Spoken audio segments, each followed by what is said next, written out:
mare musonin ka assalamu alaikum kibarun pagu mugundina kai aga gille kada radio jawol sare lenkini avril tamundo segunyay 2024 kibaru sonin kan kanne oga kibaru japana gada tino kube kenni jamane ke yumman kenye akata muki daronte bismillah na jamane ke yere murtani jamane nga aga giri gilli no kube gani senegal jamane nga yo agani jama nyumman ka kurumba be igara tagundi gilli senegal konda ngani igatna da ngane jomay jokhar fay ari jamane ke no nga na literende aterendi hananga dimmambe igara sugandi nanya jama nyumman ke nokube gani senegal ya aga bugu hana be dabari kengani trendi hana be agara dabari ari gilli jamane be gani Mauritania yo terende ke mananga kibe kuna aro jamane ke yumman kenga igara masalantanu dabari dome ara bangandi gilli soye be gi maga bakkenga katta gilli jamane be gani Mauritania ara bangandi kuna nanti itangani kebe kenni aka gudo menjanga gudo mare mago bega jamane ku hilli nakanga aga hillan sembene mogo be aga qabanta yo kencha ngani kuna jamane ke yumman kenga akata nyana dangani sewoye fogore gilli dimman kebe gilli senegal jamane yumman kenga agari terende o jamane ke nogondi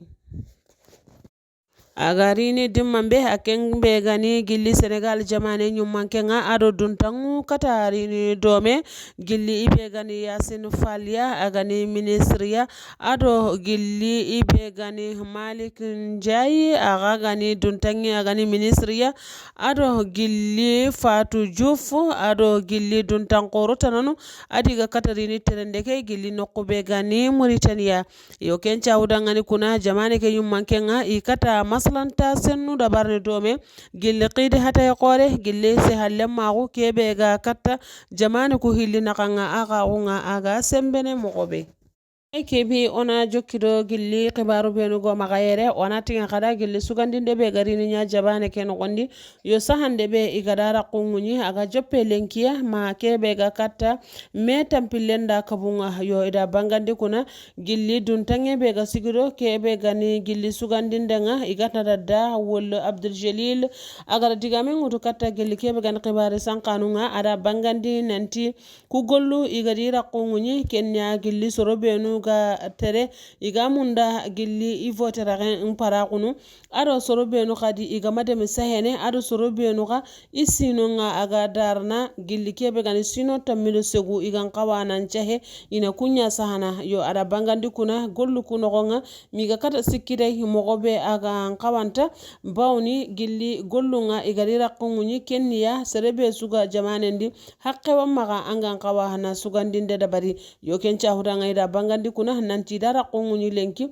ma gilli kebe gani me atam pillendo kabu 2024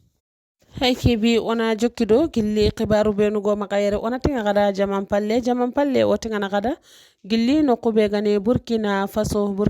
kuna hay kebi gilli qosima kebe ido france nun naga hay kebi imara qasagundi yo kencha hudangani kuna ida bangandi idiga mun nogonga nanti gilli kebe ga kata burkina faso yo gilli duntango benuga france kondangani dononga ita kuntongida nonga ida bangandi nanti kebe ga katta bitu hillime haqqe ida kenya kiniya ni yokun ko home nambugu gilli no kube gane burkina faso bawne hayke bi gilli me mukenga amanya idi inaganga yo ida bangandi kuna nanti gilli be gan ibrahima traore agani gilli burkina faso ho yummanka kunga aga kitendi ida bangandi kuna gilli 2022 kenonga agari gilli torenga